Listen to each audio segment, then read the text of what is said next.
নমস্কার বন্ধুরা, আপনারা দেখছেন বৃক্ষবান্ধব। আজ যেই ফুলটি নিয়ে আলোচনা করব সেটি হলো ক্যালেন্ডুলা।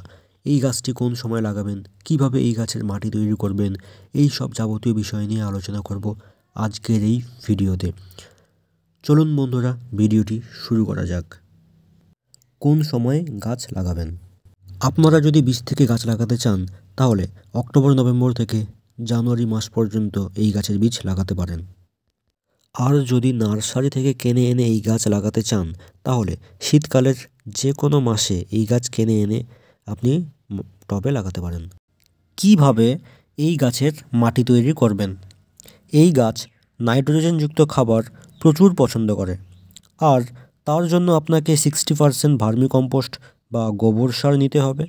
তার সাথে আপনাকে 40% মাটি বা গার্ডেন সয়েল নিতে হবে, এবং এই মিশ্রণের সাথে আপনি কিছু পরিমাণ খোল, তুষ এবং নিম খোল বা ফাঙ্গিসাইড মিশিয়ে দিতে পারেন।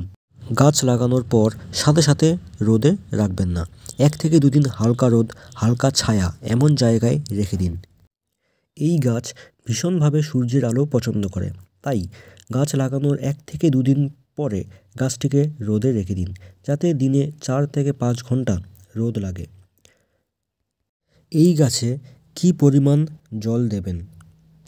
এই গাছে জল দেওয়ার সময় অবশ্যই দেখে নেবেন গাছের গোড়ার মাটি কেমন আছে। মাটি যদি শুকনো থাকে তবেই জল দেবেন, মাটি ভেজা থাকলে জল দেবেন না।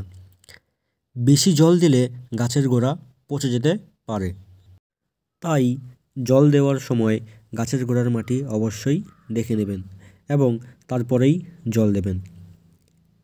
গাছের গোড়ার মাটি বেশি ভেজা থাকলে 1 থেকে 2 দিন মাটিটিকে শুকোতে দিতে হবে। এই গাছে কি সার ও ফাঙ্গিসাইড ব্যবহার করবেন? আপনারা যদি টবে গাছ লাগান তাহলে গাছ লাগানোর 10 দিন পরে 5 থেকে 6 দানা ডিএপি, 5 থেকে 6 দানা এনপিকে কুড়ি দিয়ে গাছে জল দিতে হবে। এছাড়াও 15 দিন পর পর খোল জল ও ফাঙ্গিসাইড দিতে হবে। এই ছিল ক্যালেন্ডুলা গাছ লাগানো থেকে ফুল ফোটা পর্যন্ত সম্পূর্ণ তথ্য।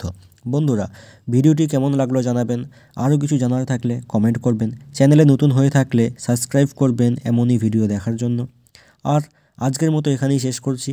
আবার দেখা হবে পরের ভিডিওতে। ততক্ষণ ভালো থাকবেন।